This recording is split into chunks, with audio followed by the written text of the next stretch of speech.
Om Shanti. Good morning. 20 सितंबर 2023 की मुरली। मीठे प्यारे बाबा हम बच्चों से कह रहे हैं, मीठे बच्चे, तुम्हें पुरुषार्थ कर एयर कंडीशन की टिकट खरीद करनी है। एयर कंडीशन टिकट लेना अर्थात माया की गर्म हवा अथवा वार से सेफ रहना। बाबा हम बच्चों से प्रश्न पूछ रहे हैं, तुम बच्चों को महाविनाश का दुख होगा या नहीं, इसका पाप किस पर चढ़ता है? उत्तर है, तुम्हें इस महाविनाश का दुख हो नहीं सकता, क्योंकि तुम तो फरिश्ता बनते हो। तुमको नॉलेज है ना कि अब सभी आत्माओं को मच्छरों सदृश वापस घर जाना है। तुम्हें किसी की मौत पर दुख नहीं होता, क्योंकि तुम साक्षी हो, देखते हो। तुम जानते हो आत्मा तो सदा अमर है। इस विनाश का पाप किसी पर भी नहीं लगता। यह तो जैसे लड़ाई का यज्ञ रचा हुआ है। सभी लड़ मर कर घर वापस जाएंगे। यह भी ड्रामा की भावी है। गीत है, महफिल में जल उठी शमा परवाने की। ओम शांति। बच्चों ने एक लाइन गीत की सुनी। यह महफिल है किसकी? ज्ञान सागर की, जिसको फिर मनुष्य इंद्र की महफिल कहते हैं, इंद्र सभा। बहुत मनुष्य समझते हैं इंद्र पानी की वर्षा बरसाते हैं। बच्चे समझते हैं यह ज्ञान सागर परम पिता परमात्मा की सभा है। इसमें परवाने बैठे हैं, जीते जी इनके बन जाने अर्थात इस दुनिया से मर जाने के लिए, क्योंकि जीव आत्माओं को यह पुरानी दुनिया पसंद नहीं है। इसमें सब एक दो से लड़ते रहते हैं। बाप कहते हैं, मैं स्वर्ग स्थापन करता हूँ। तो बच्चों में भी नंबरवार है। कोई पुखराज परी, कोई नीलम परी है। नाम तो बहुत है या भेंट की हुई है। कोई बच्चे अच्छे सेंसिबल बन औरों की सर्विस में लग जाते हैं। सर्विस पर भी तत्पर कौन होंगे? जो समा पर पूरा फिदा हुए होंगे। यह बहुत बड़ी महफिल है। तुम जानते हो बाबा आत्माओं की महफिल में आया हुआ है, परंतु इनको जो अच्छी रीति जानते हैं वह इनके सम्मुख प्रैक्टिकल में है। इस समय कोर्टों में कोई ही जानते हैं। जो परवाने हैं वही जानेंगे। जो फिदा हो जाते हैं बाबा के बन जाते हैं। यह तो समझाया गया है, यह है जीते जी मरना। बाबा मैं आपका हूँ। पहले हम आपके पास अशरीरी रहते हैं, फिर यहाँ आकर शरीर लेते हैं। बच्चों को जो भी ज्ञान मिलता है यह और कोई दे नहीं सकता, क्योंकि बाप को नहीं जानते। तुम बच्चों को परमपिता परमात्मा आकर पढ़ाते हैं। गाया हुआ है, सभी वेद शास्त्र आदि गीता के पत्ते हैं। सब मनुष्य मात्र इस पांडवे में किसके पत्ते हैं? इस देवी देवता धर्म से ही सब निकले हैं। इसलिए तुम झाड़ के चित्र में देखेंगे कि शुरू में पत्ते नहीं हैं। पत्ते बाद में ही पैदा होते हैं। तो उन्हों को ऊपर दिखाया हुआ है। फाउंडेशन देवी देवता धर्म का है। पहले थुर एक होता है, फिर उनसे टाल टालियाँ निकलती है, फिर पत्ते। बच्चों की बुद्धि में है कि यह विराट मनुष्य सृष्टि के धर्मों का झाड़ है। आजकल की गवर्नमेंट धर्म को नहीं मानती। कहते हैं हम सब आपस में रह सकते हैं, परंतु आपस में ठक ठक कितनी है। लड़ाई आपस में चलती ही रहती है, जैसे कि लड़ाई का यज्ञ रचा हुआ है। कहाँ न कहाँ लड़ते झगड़ते रहते हैं। यह भी ड्रामा में नूंद है। युक्ति ऐसी करते हैं कि आपस में लड़ मरे।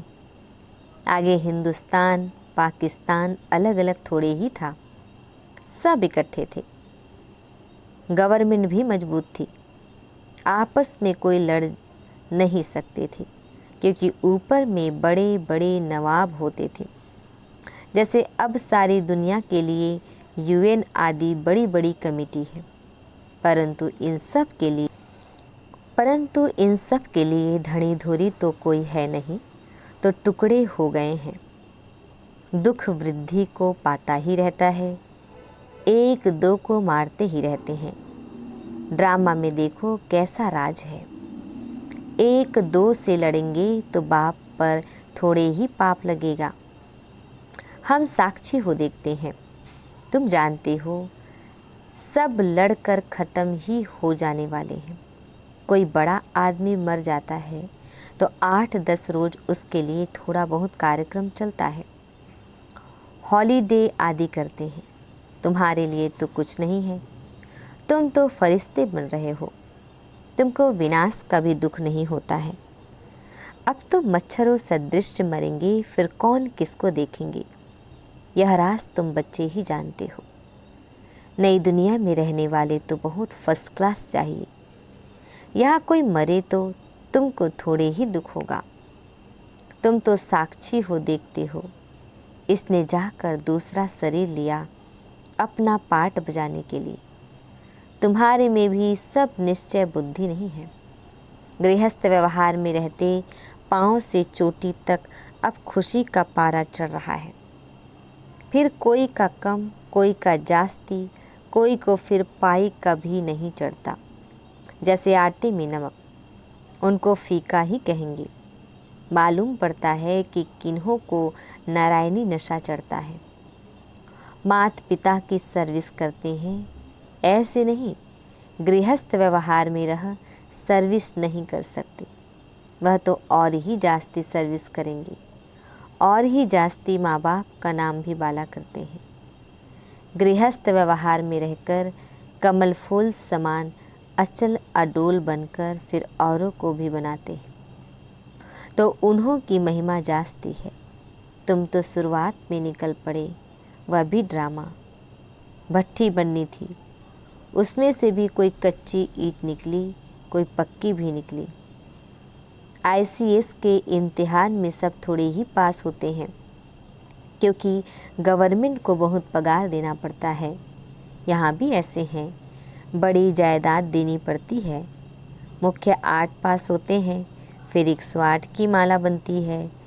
पुरुषार्थ कर ऊंच पद पाना है, रिजर्व कराया जाता है ना। फर्स्ट क्लास एयर कंडीशन में कभी गर्म हवा नहीं लगेगी। तुमको कोई भी इस दुनिया की गर्म हवा अर्थात माया का वार ना लगे, इतना मजबूत होना चाहिए। 8 तो बिल्कुल फर्स्ट क्लास है, फिर 108 है। नाम भी है महारथी, घोड़े सवार प्यादे। हर एक समझ सकते हैं कि हम कौन सी टिकट खरीद कर रहे हैं। हर एक को टिकट लेनी है। पुरुष को अपनी, स्त्री को अपनी टिकट लेनी है। स्त्री को चांस जास्ती है, क्योंकि पुरुष जो करते हैं तो उसका आधा हिस्सा स्त्री को मिल जाता है। स्त्री जो सौदा करती है वह कुछ भी देती है तो उसका हिस्सा पति को नहीं मिलता है, क्योंकि पुरुष तो रचयिता है, पैसे उनके हाथ में रहते हैं। वह जो करेगा उसका हिस्सा स्त्री को मिल जाता है। स्वर्ग में तो दोनों मालिक रहते हैं। बच्चा एक होता है, वर्षा भी वह पाता है। कन्या भी अपना हिस्सा कायदे अनुसार ले लेती है। कल्प पहले जो कायदे चला है वही चलेगा। वहाँ की रस्म रिवाज का ख्याल नहीं करना चाहिए। बाबा ने बहुत तो साक्षात्कार करा दिया है। कैसे राजधानी ट्रांसफ़र होती है, यहाँ ट्रांसफ़र होती है तो ब्राह्मण गुरुओं आदि को बुलाया जाता है। आगे की रस्म रिवाज बहुत अच्छी थी। जब वानप्रस्थ लेते थे तो बच्चे को बड़े प्रेम से गद्दी पर बिठाते थे कि अब तुम कारोबार संभालो। अभी तो बिल्कुल बूढ़े हो जाते हैं तो भी छोड़ते नहीं हैं।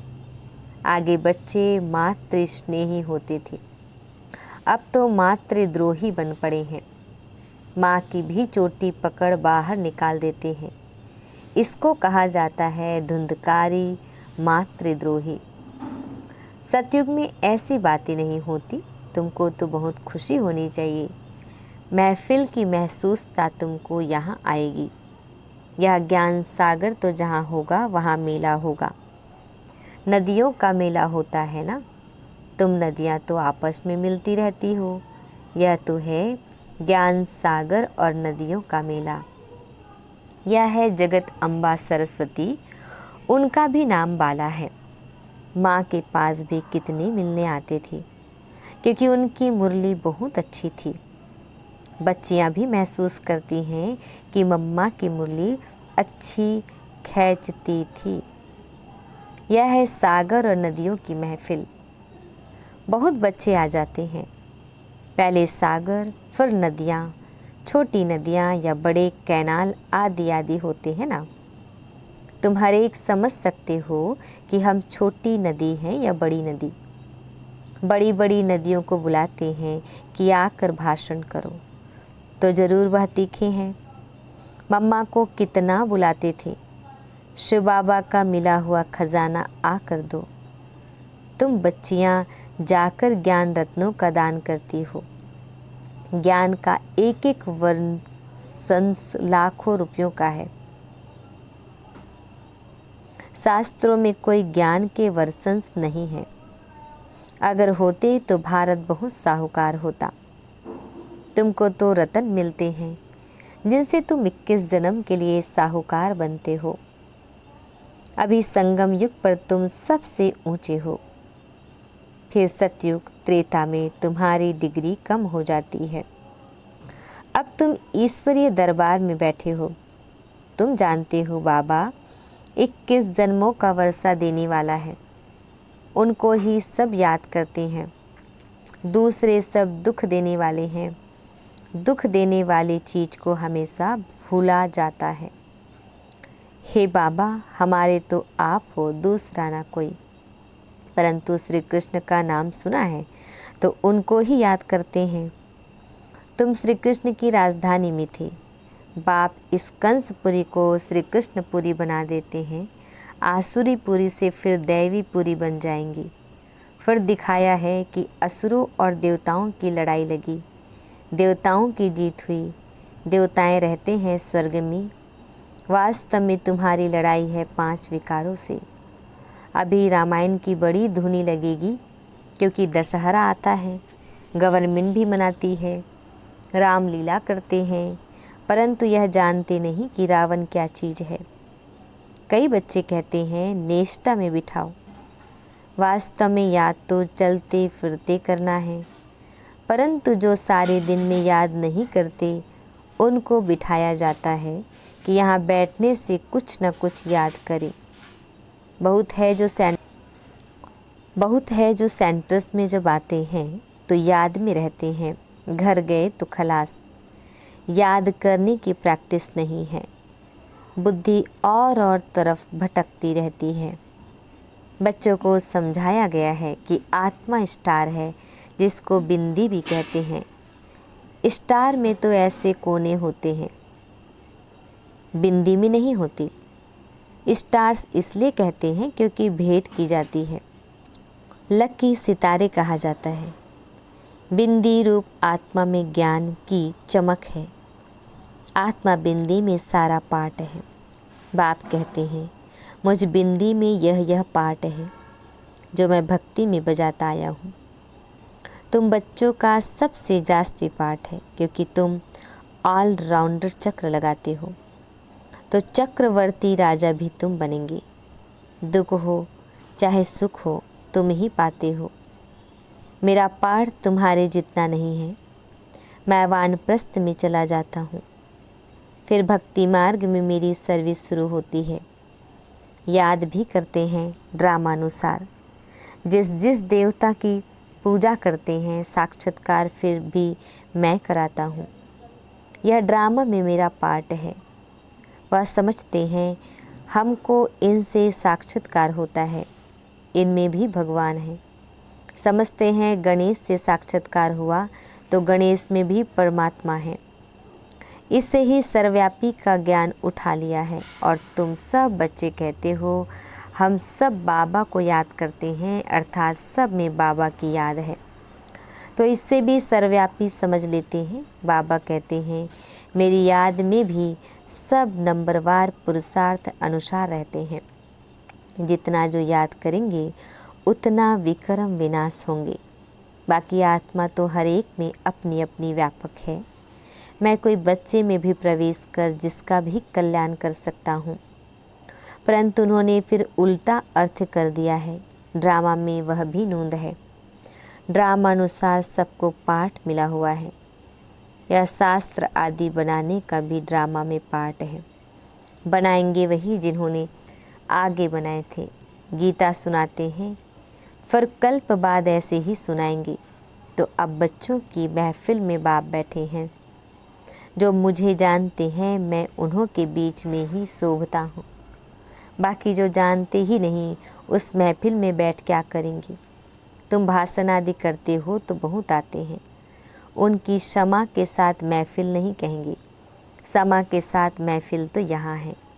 कोई फिदा होते हैं फिर और तरफ बुद्धि योग चला जाता है।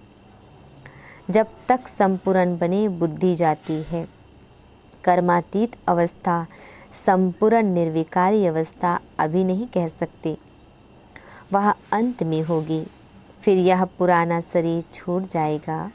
यह पुरानी खाल है। आत्मा इन पुरानी कर्मेंद्रियों से काम लेती है।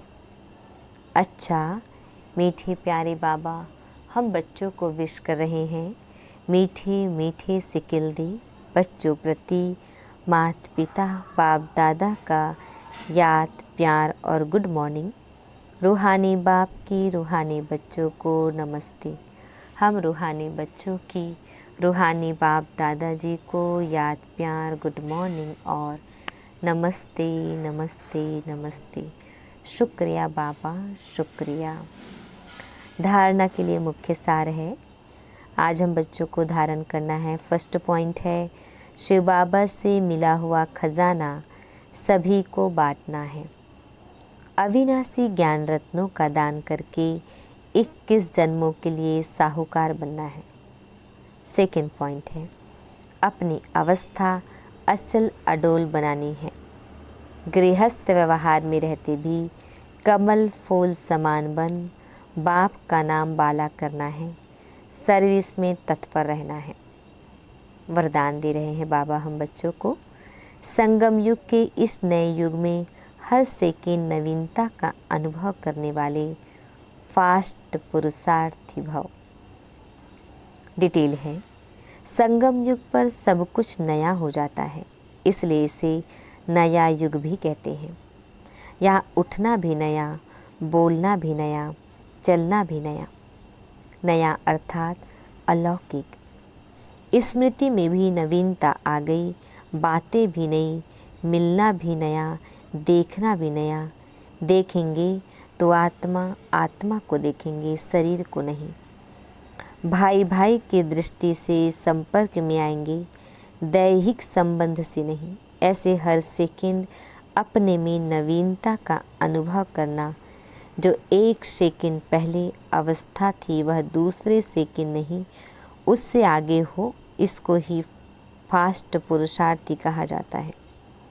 स्लोगन परमात्मा प्यार द्वारा जीवन में सदा अतीन्द्रिय सुख व आनंद की अनुभूति करना ही सहज योग है। ओम शांति।